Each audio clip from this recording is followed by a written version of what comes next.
It's another episode of Wearable Today, episode number 75, Path File Access Error.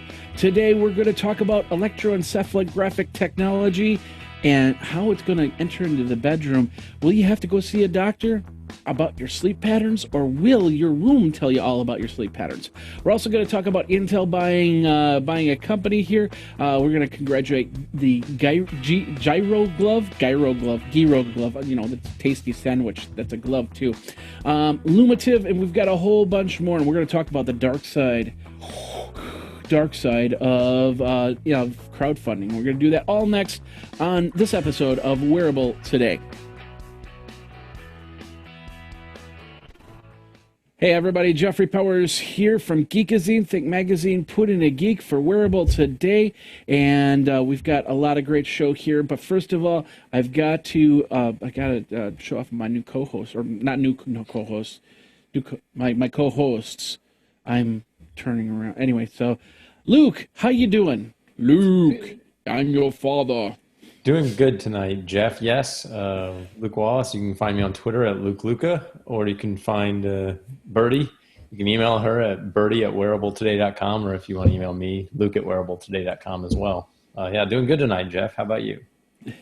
I got a new system, and I showed you a little bit of it. It got multiple monitors sitting over here now with the Wirecast, and being able to get into access from one thing to another a lot easier. So I'm hoping this is going to work a little bit better. So if I'm looking like this, that's because I'm looking at my screen. So, all right, well, let's get into the news with our segment we call Big News, Little Arms.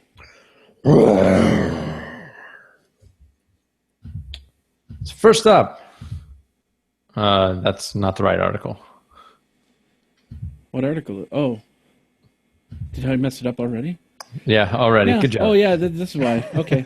Boom, there we go. There we go. Intel is buying Google Glass. Well, not really, but Intel did spend a reported $175 million purchasing Recon Instruments, famous for its Recon Jet, the so-called Google Glass for fitness.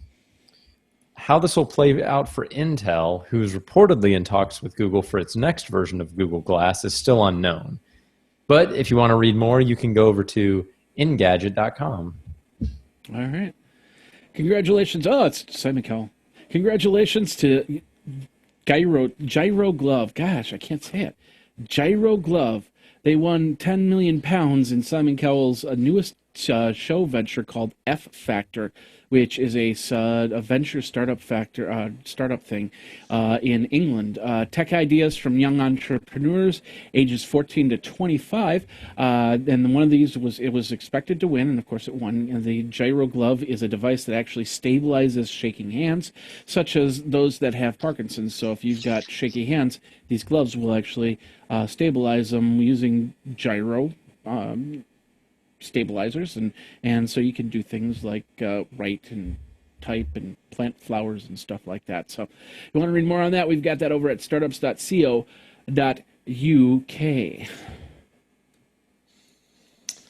Now, get this. You might be plugging your baseball cap into your wall very soon. Sweet. LUMATIV, a wearable tech company, announced they have partnered with Red Bull's Crashed Ice series. They've got LED apparel, including the E5 snapback cap, which is a USB rechargeable hat. The Brooklyn Nets are also working out a deal with the company for official hat apparel that glows due to LED technology. So there you go, wearable hats. Wearable hats that plug into the wall. Yeah, plug in. Yeah, so there's your wearable tech baseball cap. Crazy. Sweezy.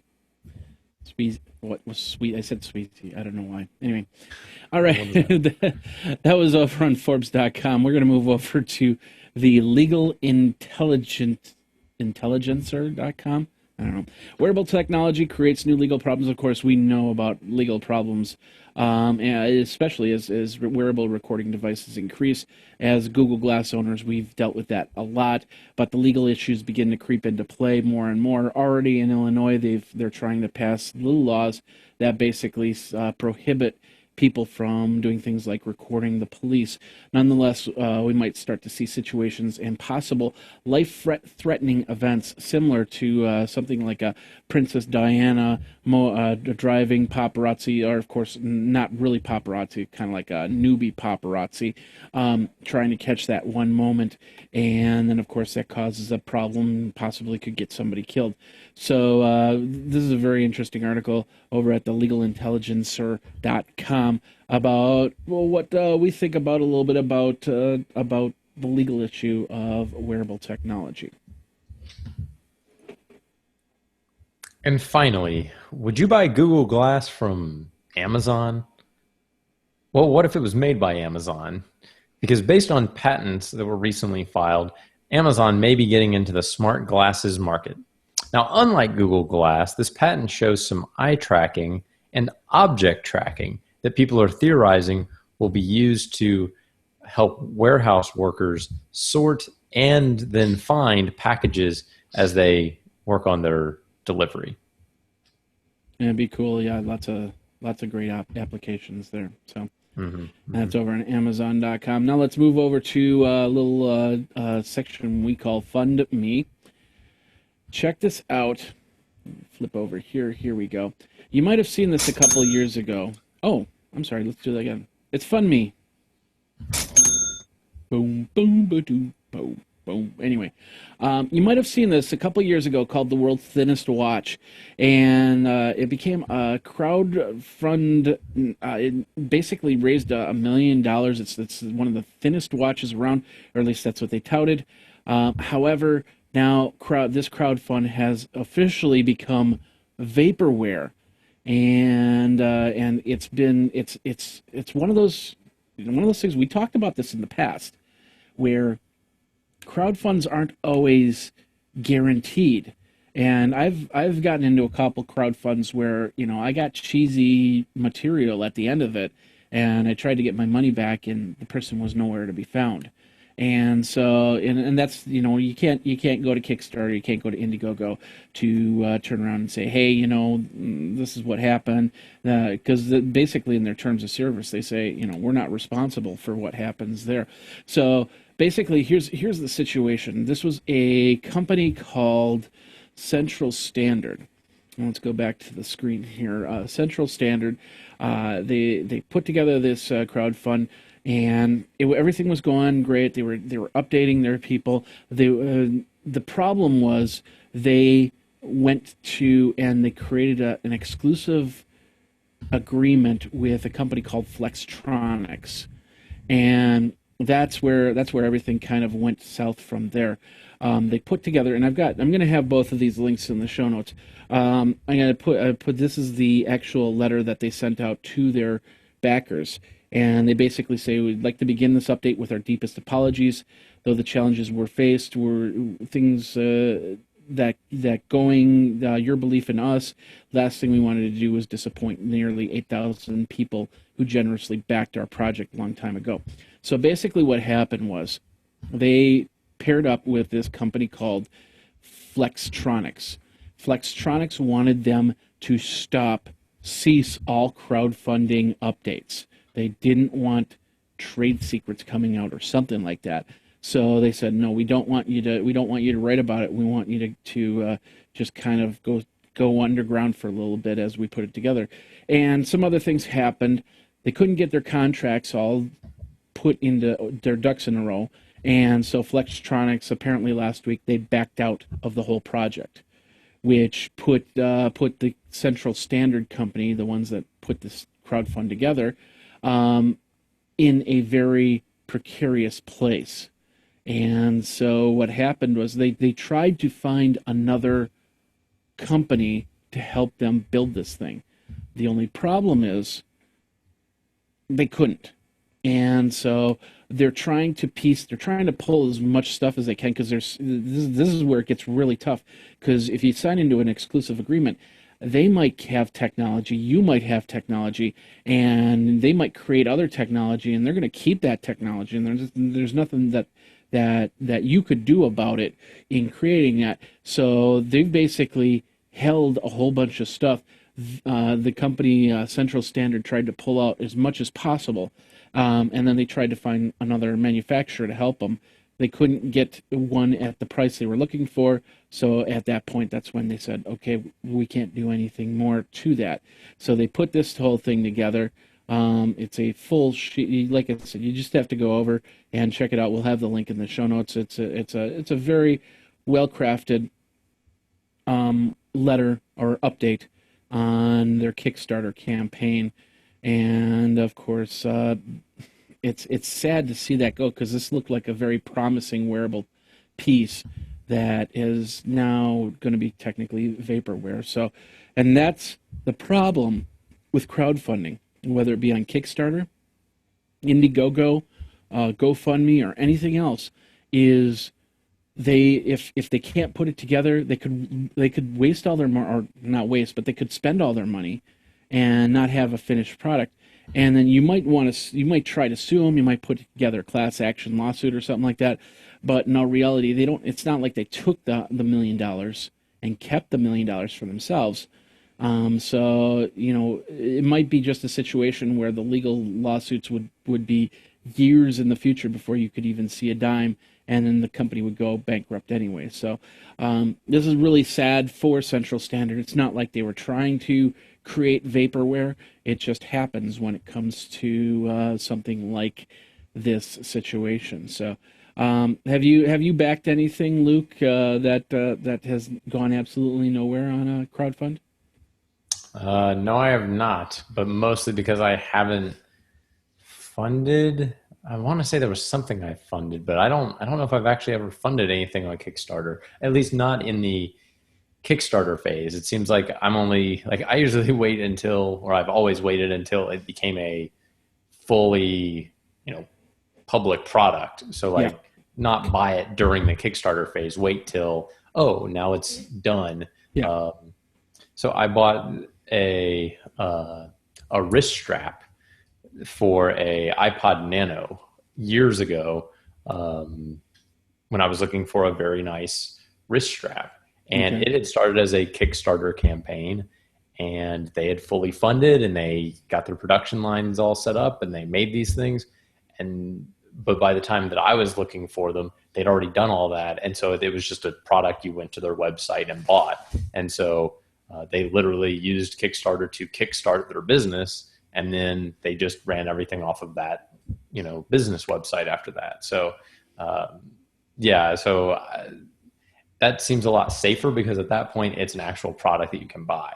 You don't get it as early, but you only are then buying things that are actual products. And so it's almost better. Like, it seems like, in my opinion, it can be safer, especially if something's fully funded. Now, if it's like on the cusp and you're like, well, if I don't support it, they may not get made, there you kind of have to do it. But if it's like, oh, it's fully funded, yeah, maybe I'll just wait until it's an actual product and then I'll buy it. Because but you don't always have to buy the product. I mean, you can always go for the $5 backing and get a T-shirt or something like that, or even in a couple of these crowdfunds, you can actually just put down an amount and say, I don't want the backer thing. I just want to put my mony towards it.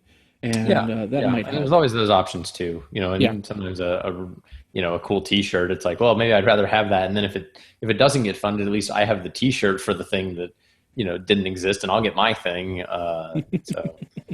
It'd be interesting to know what, did they have stuff like that? I was wondering. What do you mean? So let's see, $1 was just stay connected. $5 was you could get the fonts. And then the $99 was the reward. So the only thing you could buy that wasn't the watch was the fonts. And they had 136 people pay $5 so they could get the font they invented for this watch. I would hope that those people all got their fonts. And so they're like, well, I got what I contributed, but maybe they were the real winners here. Yeah. Well, and it's not totally over. I mean, because if you read through this, the crowdfund's over. I mean, they're not going to make this watch. It's bottom line. At best, they might have some patents on technologies that they'll sell to somebody else, so they can, so at least they can get food on the table and houses to live in and stuff like that. Their plans, this is what they're saying in this document, it says Plan B, find the buyers for all the stuff that they got, parts, liquidate everything, and redistribute the money as required by the law. So you might not get your full amount back, but you'll get something back. Plan C is if in the event, and of course Plan A is being if some magic person comes along and actually puts it together and the watch can be made, but that's, the possibilities there, the probability is super low. Plan C is if in the event that there's no traction with the above options, we'd essentially make all development open source to our backers. We share all CAD, schematics, drawings, and designs, and down to detailed bill of materials. So basically you'd get all the bits and pieces, and if you wanted to try and make a watch yourself, you could do that. So there's some, and of course there's value in that as well. It's not what you were expecting, but it's something, and go from there.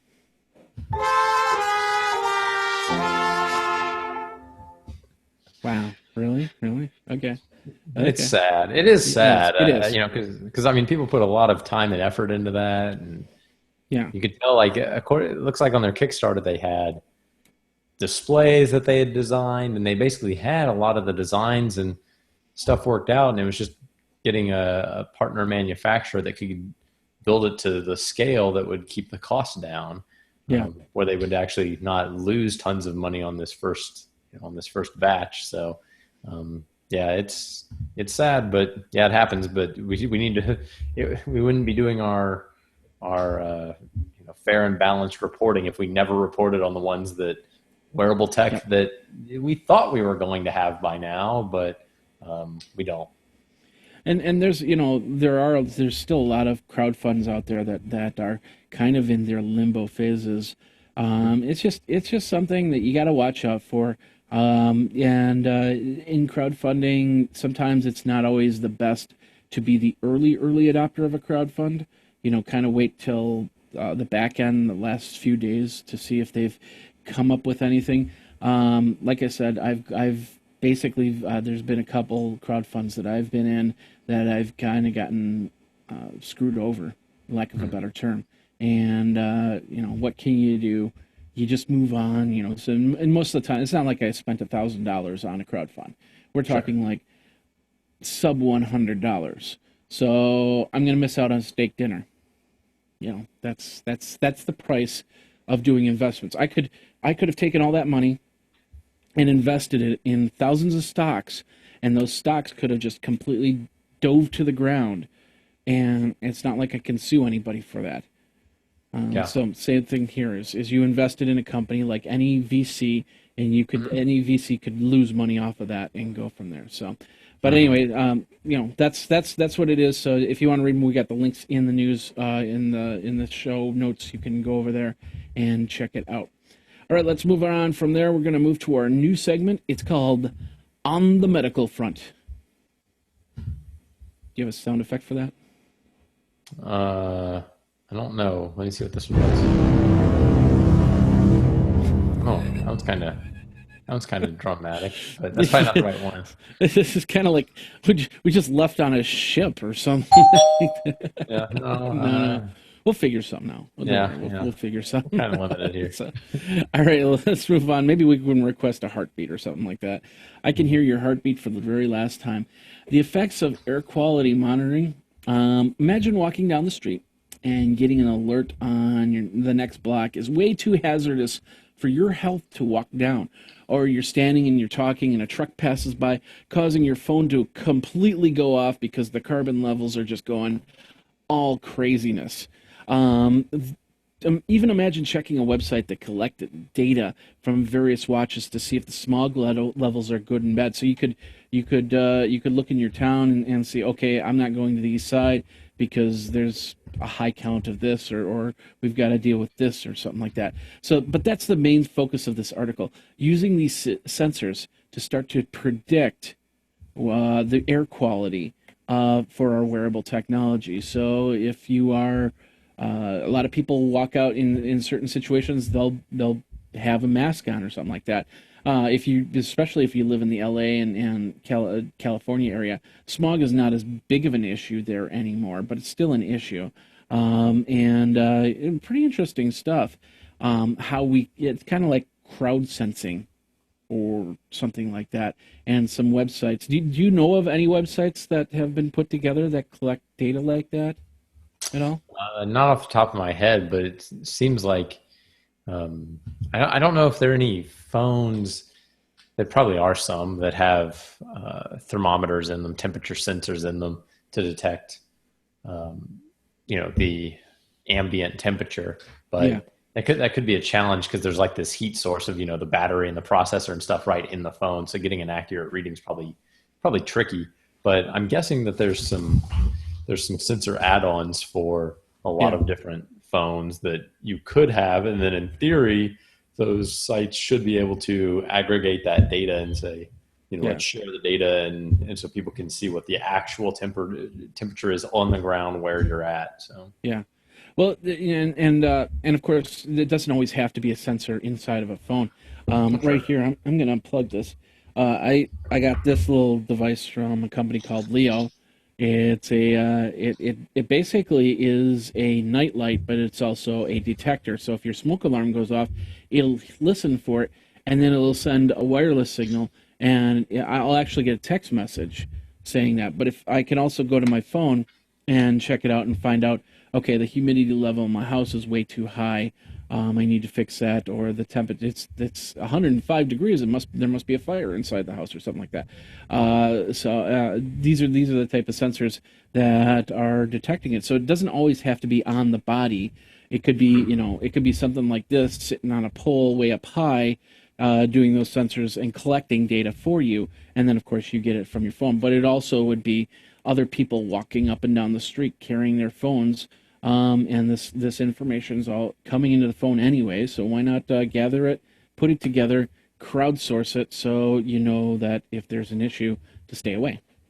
Yeah, there are a lot of micro weather stations, and I know there are sites that let you tap into all of that data as people make it public, and so um, But yeah, I think that's a really neat idea uh, to come down to even a more personal level, and be able to see what is it like around where you're actually at, and also customize it to you, because there's certain people are more sensitive to that kind of thing, and certain people have different temperatures that are safe for them, and Yeah, so oh, it's above 95 out, you should probably stay inside, yeah, or try to limit going outside, or whatever that is. There's doing there's all those kind of situations, and so exactly, it's like, exactly. I think that, like, right now everyone can look up the weather on their phone, but it's always the weather for your city. It's not necessarily like right outside. So Yeah, in most areas that's okay, but there are areas like San Francisco where, because of the hills and stuff, like, you have all these little microclimates, and um, you can't just assume that, oh, it's 75 in San Francisco today. It's like, that doesn't mean that it's 75 on everywhere. Yeah, down this street, because this street is on is in a really cold area because it's like a wind tunnel in there or something. yeah. So you run into those kind of situations, and Well, so any city that's more than a mile could have that. I mean, right oh now yeah, it could be raining on the east side of Madison here. And it could be storming. It could be just a horrible, horrific storm with tornadoes and everything like that. And I could be looking outside and it looks pretty humid and yeah, cool and stuff like that. So you definitely have the one to the other, and go from there. So I don't know. It's a really cool idea, and I can't wait to see how it would implement, and if we would call it what was it, crowd weathering or something like yeah, that. something like that. Yeah. And they could put sensors on birdie Micro and weather. yeah, put What's your sensors micro? on birdie, let her fly up into the atmosphere and collect some data for you or something like that. It'd be really interesting. Yeah. Really interesting to have that kind of stuff. But even just having something outside your house, and just like being able to see outside of each, you don't need necessarily my house and the house across the street. So you don't need it necessarily like that. But Yeah. having one on every street, like, covers the whole neighborhood, you can be like, oh yeah, it's always, a little cooler here, or whatever. Cool. All right. All right. Well, and that, of course, that's on the around the medical front. Let's move on to our next segment. It's called the Apple Watch Watch. There you go. Now, we all know that the Apple Watch has been out for a while now, a whole 2 months, and they're already updating it, which is weird. But so it's time to start guessing as to what will be added to the next version, of course. And over at 9 to 5 Mac, they cite some sources that say the next version will have a FaceTime camera and will work even better offline. Now, we've talked a little bit about this in the last couple episodes, especially with WWDC coming out there as well. They'll also claim to have the upgraded version won't arrive until 2016, so keep listening and watching to the Apple Watch. It's very important. So, what other features have you heard for the watch that might be coming down the pike? Well, I think that it's kind of the Wi-Fi only mode that people have talked about, or that and that Android Wear added in just recently, very very recently. They added in Yeah. the ability to be connected. They had something, or they have something similar in iPhones and iPads now, where if your phone is on the same Wi-Fi network as your computer, you can actually see the phone call you're getting on your computer, like on your laptop, Yeah. and answer it and talk to the person through your computer. And so you would imagine that that same kind of technology could be going into the Apple Watch, where, oh, yes, you're at home, your watch is too far away from your Hmm. phone, but they're both connected to the same Wi-Fi. So you get a phone, a phone call, your watch can, answer it, and you can talk to it through there. And yeah, maybe even video someday would be nice. I would be curious to see how the battery life is when you're actually recording video. They probably Yeah. have some statistics on how long FaceTime videos are, and they might say, well, for videos under 10 minutes, we can do it. But I would think that the video quality is not going to be real good, and I mean your display is obviously going to be super tiny. So Well, I would guess it would be like any FaceTime camera, like with the iPhone. Maybe even a less of a quality on the first version as they bump it up and go from there. Of course, the Apple Watch has 8 GB internal, if I remember correct. And of course, they'll have the streaming with the new iOS Watch 2 that they announced at WWDC. mhm. The other thing on that Sam that you were talking about with the Wi-Fi and stuff like that is something that's got the functionality with iPhone and iPad already, and that is if I'm reading something on the iPad and I gotta get going, I just push the button, and then there's a little icon that shows up on the corner, and I swipe up on the icon, which is basically a Safari link. So I have to be in Safari, in Safari on the iPad. So if I'm on a page and I want it to come to the iPhone, all I have to do is be on the same Wi-Fi segment.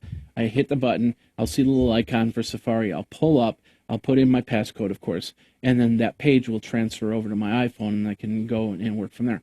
Only problem is I don't use Safari on my phone or my tablet because it is such an insecure browser.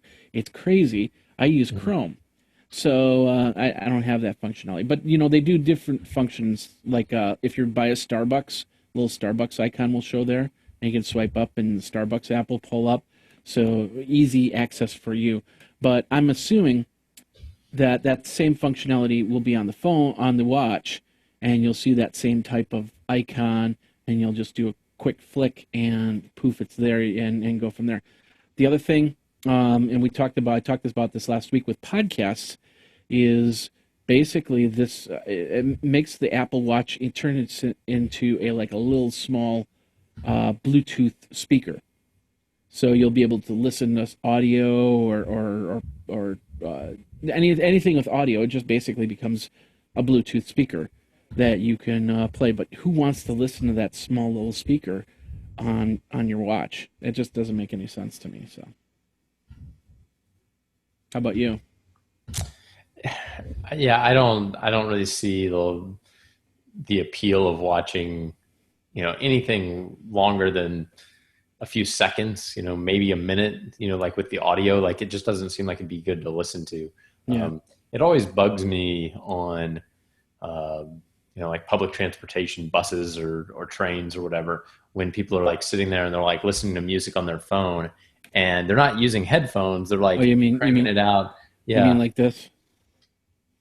Yeah. Okay. Yeah. And they're listening to it like that. And they're, listening to their music. And it's just kind of like, I mean, I guess if you don't have headphones, you need to like, I understand like if you really got to hear some song or like, you Yeah. got to listen to something, but it seems like, like it's not for listening to voicemails. And it's like, why would you Well, I've done want to that. just carry headphones? I mean, I've done that too at times. Like I'm sitting in the car, and it's like I get a voice message, and I hold down, and Siri comes up, and I say play voice message, and then I'll do this while I'm yeah, driving because yeah, I don't want a cop to think that I'm looking at a screen. I'm just listening because I don't have time to pull the headphones out. So I've yeah, done that. I haven't walked down the street listening to music or anything like that. But if there's something important, I'll probably do that, and that's probably the newest gesture in the world is this is holding your iPhone like to your ear like this. But yeah, I definitely wouldn't do it for music, that's for sure. And I wouldn't do it for the watch for music. But if I'm sitting in another room and somebody says, "Hey, check this out," and they have some app that throws a YouTube video to my watch, watch it. No, I bet you if I had a watch, I'd do it at least once or twice. That's for sure. yeah, yeah. It's like if for instant access to something, it's like it kind of makes sense, Yeah, unfortunately, but it just seems like if you're listening to a podcast, it's like you probably don't want to listen to it like that. You probably want to listen to it with headphones on or on yeah, some better speaker. I mean, even a computer speaker would be, better. yeah, That watch speaker is just so tiny that, a voice call is about all you want to listen to, but music, it's like, yeah, definitely. just the fidelity's not there for it to be really that enjoyable. So, Well, here's another quick thought, and then we'll move on from there. But basically, I've done some work on my car, and sometimes I have to refer to one of these devices to watch a video on how to do something. It'd be nice if I had the watch right there, because then I could do something. I could just kind of like, okay, I missed that part. I'll back up a little bit and go from there. yeah, And that's all I really need is just something that to hear what the person is saying and be able to kind of go like this and go, okay, I see what they're doing now, yeah, and then make yeah, the fixes and stuff like this. So that would work perfect. But yeah, for the most part, that it's they solved the problem. They made a solution to a problem that nobody had or anything like that. yeah, I can't remember that saying, but you know what I'm talking about, right? yeah. Oh yeah, totally. All right. So, all right. Well, hey, we'll see what happens. Maybe these are just rumors. Maybe some of this stuff will happen. Do you think that there'll be a FaceTime watch? Let us know by tweeting us over at Luke Luca or Geekazine. Of course, Jeff at Wearable Today and Luke at Wearable Today. And that does it for the big news. Little arms in a Jurassic World, where Jurassic World people are. So Jennifer is really excited in the fact that Jurassic World has a Lego game out, and she wants me to get it. And it's like, okay, I'm ready for that. Yeah, I don't know if have you ever played the Lego games on, or do you play games at all? Uh, when I have time, Yeah, so not very much. yeah, I do play some games. I have played some of the Lego games before. I actually just bought the Lego Star Wars series to use up some credit that was expiring okay, on my Xbox 360. So I got the complete saga or whatever the 1 through 6 one is yeah, called, and I've played those. I've played a little bit of those before. They're fun. You run around and oh yeah, you yeah, kind of build stuff and like beat stuff up and break things down. So it's kind of cute. The Jurassic World one, that'd be pretty fun. I still haven't gone to see that. I think I'm gonna go see that tomorrow night. yeah. So it's a great movie. Like I said, I won't spoil anything, but it's a pretty cool movie. So, Good, good. I've all heard right. good things. Everybody seems to like it. Oh yeah, they're yeah, yeah. You'll like it. So, all right. Let me just do this really quick. Let's go to our next. First of all, anything happened this last week there, Luke, for you? Not too much. Been working around the house for the most part. Didn't do any Star Wars things this weekend, so it's been mostly just little maintenance things. I am working on some more or smart home stuff. I Cool. I bought a Nest Oh, nice. thermostat, because there was an announcement. They had all their announcements last week, so I was holding off to see if they were going to have a new thermostat. They did not, at least not new hardware, but they are releasing new software for it. Oh, okay. Okay. Uh, I know I saw something today, but I didn't mhm. have time to pass by. And I know that their other acquisition, Dropcam, they now call it the Mhm. Nest Cam or something like that. So they released a new version of the drop cam, basically called Nest Cam. A Yeah. little different, a little higher resolution. Looks a little nicer.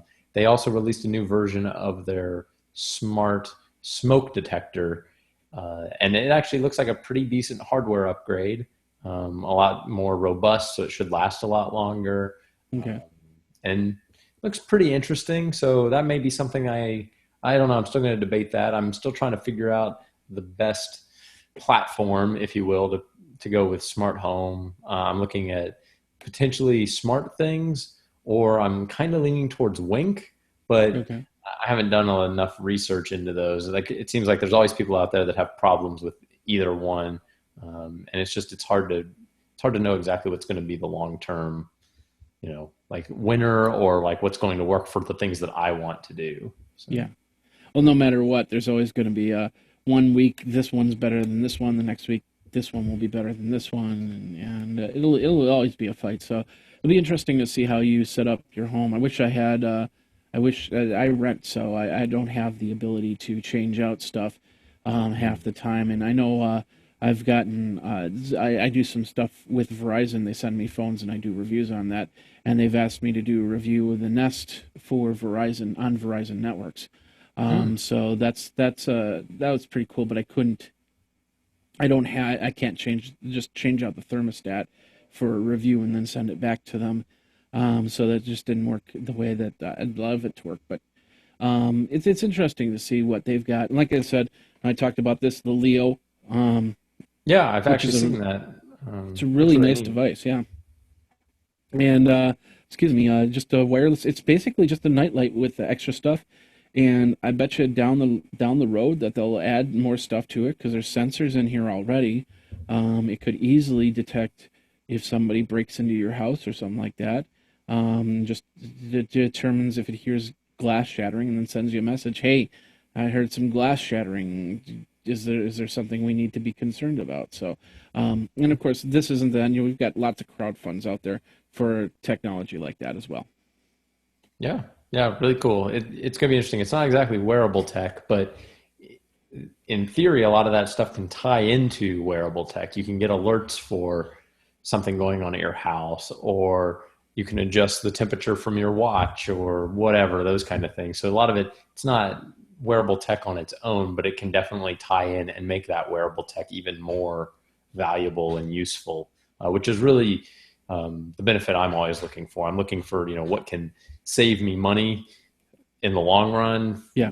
through like, more efficient use of my electricity or gas or whatever. And then just, what gives me more of that remote control, being able to automate things so I don't have to, you know, uh, turn these lights on, turn these lights off. It's like, what if I wanted to have music playing throughout my house and that kind of thing, figuring Or out, you know, or you leave the house and as you're leaving you turn off the air conditioner and then about 5 minutes before you get there you turn the air conditioner back on so it's Mhm. not sweltering when you get home. Exactly. Things like that. Exactly. Yeah, definitely. We leave the AC on. Probably we leave it on a little bit higher than we normally like would because we've got Birdie here. So Birdie Oh yeah. lives with us, and so we don't want the birds to get too hot or too cold. So we don't ever shut those things off completely when we leave the house. Uh, but yeah, but we Wouldn't do turn them down and adjust them a little bit. yeah, wouldn't Birdie like the more tropical temperatures? That's what I would think because Birdie's a parrot. Birdie likes the tropical environment. So they don't seem to get hurt by the warm weather too much. But when it Okay. does get hot, you can tell they're getting hot. So Yeah. Yeah, definitely. So that's a good point. Yeah, I don't have any pets, so I don't think of, I don't have to think about those things. yeah, yeah, But I definitely want to have the house not boiling when I get home. yeah, Or, yeah. the other thing is when I go out to the events in January, like CES and stuff like that, I still have to be concerned of the heat that's on, and being able to check that would be nice.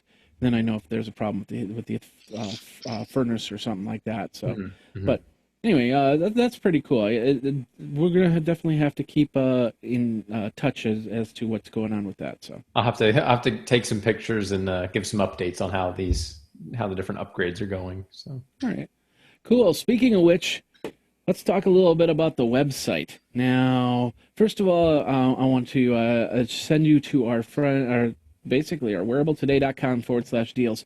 This is basically a nice little Amazon page for wearable technology that you can go to. It's our affiliate link there. You can go there and you can check out some cool wearable tech that's at discount price. I got these Dubs acoustic filters. I'm going to test them out in the next couple of weeks. But you can get Pebble watches, Jawbones. There's a Motorola Moto 360 right there. These are all devices that have most likely been returned or refurbed or something like that. So there's a little bit of, it's not brand new, but it's still good in the same. So check it out, and you get them at some great prices. Like this Moto 360 is at $148.95. Of course, that'll fluctuate as stock comes in, stock goes out, and stuff like that. But I've seen some Samsung watches for under $100. So if you've got a Samsung phone, this might be a perfect device for you. So wearabletoday.com/deals. Check it all out over there. Now, next up is over at the website. I'm going to flip over there really quick, and then I'm going to hit this button right here. Over at wearabletoday.com, we have up on the top, you might see the news. We're a growing show for wearable technology, and we've decided to add a news section to the website. We're looking for bloggers to help report the wearable news, from Apple Watch to Google Glass and everything in between. That's right, Wilbur, everything in between. So if you are a blogger and you wanna throw out a couple blogs at us, let us know. Jeff at Wearable Today, Luke at Wearable Today. We'll get you set up with an account. And then just tell us what type of wearable technology you want to blog on. We're looking for people that blog on the Apple Watch, on Google Glass, or the next version of Google Glass.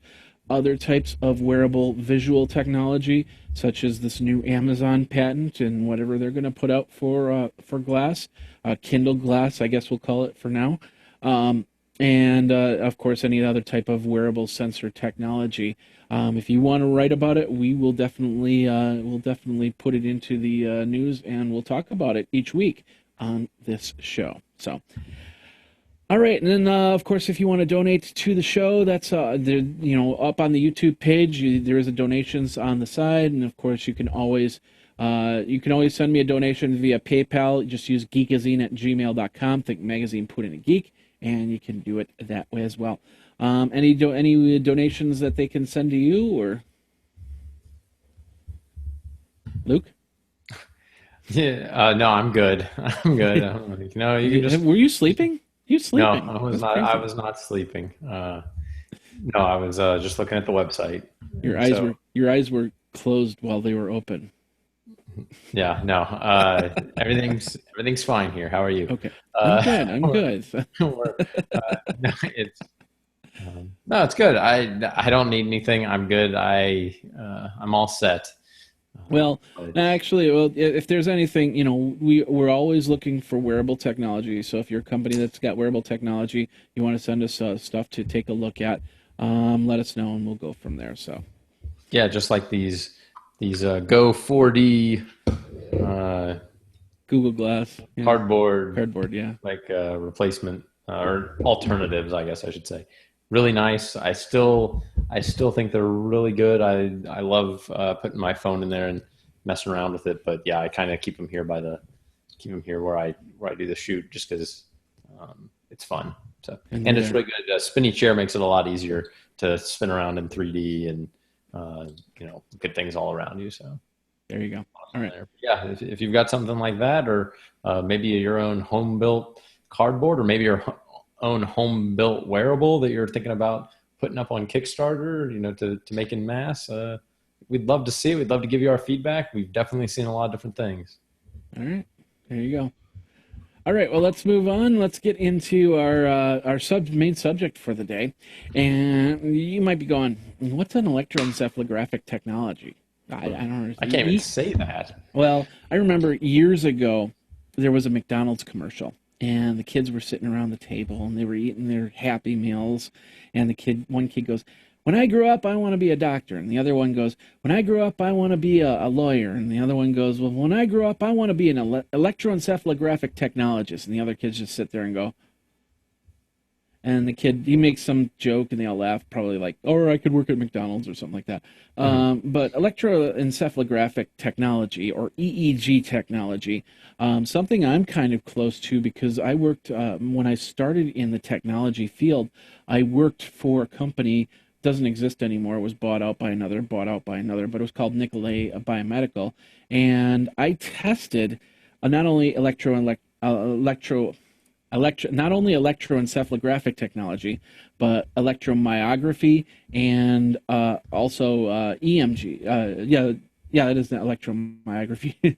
But basically, I not only did I put sensors on my hands and my face and and stuff like that to test and make sure that everything is working. I got to shock myself for work, which was cool. It was really cool. So all these great things. This is like wearable technology in the '90s, and I was doing a lot of that back then. It was really cool. But now EEG has gotten so much easier with this little device right here. I mean, I had the Misfit on last week, and that has a sleep pattern to it. Some of these watches also have sleep patterns. You sleep with it on, it'll tell you if you're awake, it'll tell you if you're slightly asleep or full asleep. Well, now there's another company, and we'll hook over to this page here. There's this other company that is getting into the wearable technology game. It's a British tech prodigy who wants to create, and I'm trying to remember the name of it. I got to scroll down here for a second here. His name's James Proud, and he's looking for about $40 million for his investment in a business called Hello. And what it is this little orb that sits on your nightstand, and it monitors your room. So you're not really wearing it, but it's all about the sensors in there. And of course, I'm guessing there's going to be wearable technology pieces that you'll also be wearing as well. But the whole idea is it'll monitor how you'd sleep, how your partner sleeps, and stuff like that. And of course, alert you if you have an issue. Like for instance, one of the biggest things, and we're going to talk about this in a second. One of the biggest things that people get is the sleep apnea as they get older, and and that's where you stop breathing. And there's many different reasons why that could happen. You could have swollen tonsils, and that could cause you to breathe hard and close up the inside. So you wake up because you can't breathe at all. Then of course there's just deviated septum. There's allergies. There's this, that, and the other thing. So this orb is sitting on your desk on the nightstand, determining how you're sleeping, and if you need to go see a doctor for things such as a CPAP, and get your sleep cycle straightened out so you can actually sleep a lot better. And I think this is great because it doesn't replace a doctor, but it gives you all that data, all that information right at your fingertips. So I've got to go see a doctor. I got to go get a sleep study done, and I got to go get myself a CPAP machine or get some surgery to fix any breathing problems so I can sleep better, dream better, and be restful and more energetic in my life. And so that's what this is all about. And I took it to another level than what they said, and I'm very excited about this part. I've always been a fan of sleep technology since I was the tester. So lots of cool stuff there. The prices, if I remember correct, they were thinking prices for this device was going to be pretty low. So everybody could get something like this and be able to monitor themselves and make sure that they're going to survive another night, I suppose you could say. So, do you have any sleep apnea or any type of issues like that, there, Luke? No, I think I snore a little bit maybe, but I do have some nights where it just seems like I wake up and I'm just like, I don't think I slept well at all, but it's so hard Yeah. to tell because you don't have any data points to go with. You don't have any way to compare that to, you don't know what normal is. Hmm. Uh, so I think having something like this, especially if you could buy one for a room or, whatever, and monitor maybe a couple of people that are in the same room, and kind of get an idea. Because it may even be that, like, I didn't have anything going on, but my wife was talking a lot in her sleep or moving around a lot in her sleep, and maybe that was kind of jostling me enough that it was keeping me awake. Yeah. But again, I'm like, well, I don't think I had any issues, and I didn't have any like crazy dreams that were constantly waking me up, but maybe something else was going on in the room. And it's so hard to know that kind of thing. I mean, you could do kind of your own little at Yeah. home sleep study by setting up a camera, one of those infrared cameras, and put it in your room. But then how are you going to have time to go back and monitor that and try to figure out like what happened? And then, like, do you measure, yeah, do you have a microphone going the whole night? And then, well, how do you store all that information? And it'd be great to have something like this that you can just run, or, just have in the room, just kind of monitoring you. Um, so you have your baby monitor to monitor your baby, and then you've got your own monitor to monitor Yeah. yourself, because Yeah. well, I want to know what's going on with me too. And then in the morning, over breakfast, you basically can look at the results and be kind of like, okay, so I tossed and turned a little bit more than I thought than I normally do. Okay, that at least helps explain why I'm a little tired. Or, you can say, wow, I did get a really good night's sleep. Yeah, that was really good. And try to figure out, maybe there's some things you could even start to correlate with what causes that. Like, what time did you go to bed and what did Hmm. you do before bed? And you start, like, all of a sudden you start having more data that you can figure it out. And they do talk about that in this article where, Yeah. like you said, it's not going to replace a sleep study. Like, there's no way, because all of that stuff, you have to have things hooked up to your body that are measuring all those electrical outputs and stuff, just to really tell what's going on. But this can be that first step in knowing you have some sort of problem. Like, you made a lot of noise last night while you were sleeping. I mean, like, way more than normal. You should Yeah. probably go see a doctor, Yeah. especially if this happens for weeks on end, or like every other night you're making all this noise. Like, there's probably something wrong here. You should go talk to a doctor about. Oh yeah, definitely. And it said in the article it raises awareness, and that's the Yeah, most exactly. important thing. Because you think to yourself, yeah, I sleep fine. I dream and I get a few hours of sleep, and I sleep like a rock. And maybe you don't. Maybe your spouse is kind of up watching you sleep and knows when you stop sleeping, but doesn't tell you a thing. Mhm. And then next thing you know, you go, oh, I felt like I slept great. And how did I do? Did I disturb you? And then your spouse goes, no, no, you were fine. But in all reality, that wasn't the case.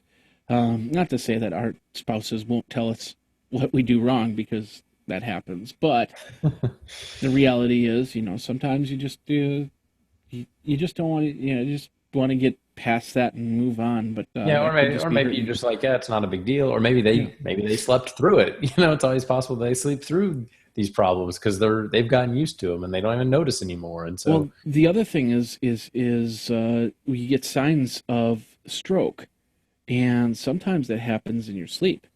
mm, And if something like this could actually predetermine stroke, like we were talking about last week, being able to determine a seizure or a stroke or something like that before it happens, that would be awesome. And I definitely have one of those little devices, even if it was $500 on my nightstand, to tell me, hey, wake up because some major event's going to happen. You need to take care of it now.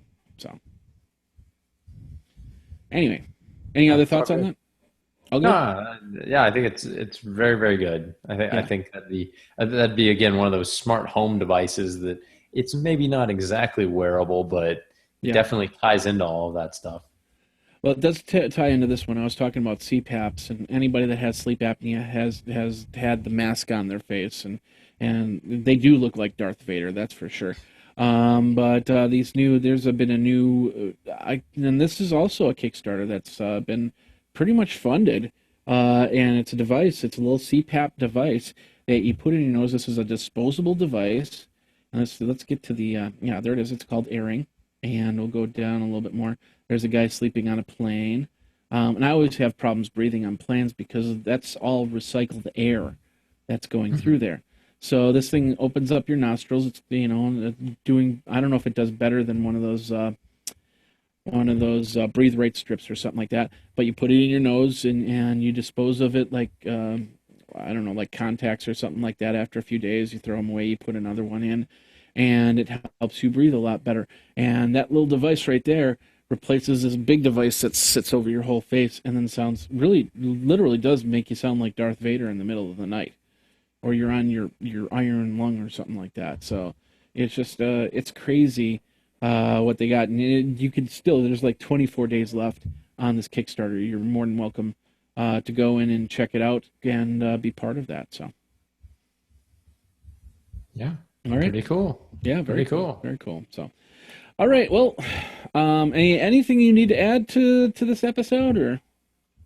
I think we covered it good. We covered wearables from A to Z, the whole gamut. Yeah, A to Z. And Amazon to what was that one? Zero something? Wasn't there? I have no idea. Was that the website? I forget. I don't know. So Birdie's been awfully quiet. So I what's going on with that? Well, yeah, I don't know. Birdie's feeling a little restless, I guess. Hold on. All right. Get it down there. She definitely likes flying around and seeing the light. But yeah. Well, it is summer solstice. Happy summer, by the way. So Birdie probably wants to just fly around and definitely go from there. So, all right. Definitely feeling active because of the extra daylight. Yes. Definitely. Yeah.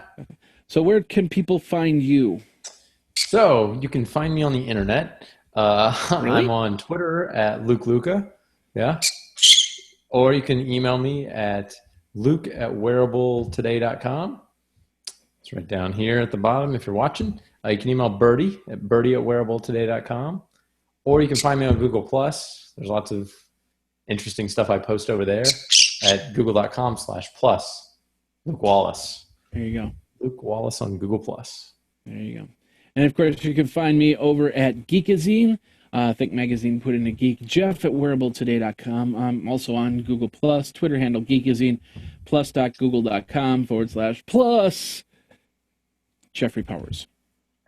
Or plus Geekazine, or plus Wearable Today. I think I've now got that now. But do a search on Wearable Today. We're on Facebook. We're on Twitter. We're on Google+. We're not on LinkedIn. We're not on Pinterest. Sorry. Maybe someday. But we're going to, and especially with this new blogging thing, feel free to contact us if you want to be part of the blogging team, and we'll go from there. That does it for this episode. Episode number 75. What do we call it? Episode 75 was... Path file access error. Path file access error. If you're wondering what that's about, well, keep wondering. Thanks a lot for watching. We'll tell you a little bit later. So thanks a lot for watching. Thanks a lot for listening. Check us out. Go ahead and subscribe to all the channels. We appreciate it much. We will see you next week with another episode of Wearable Today. Take care and geek out.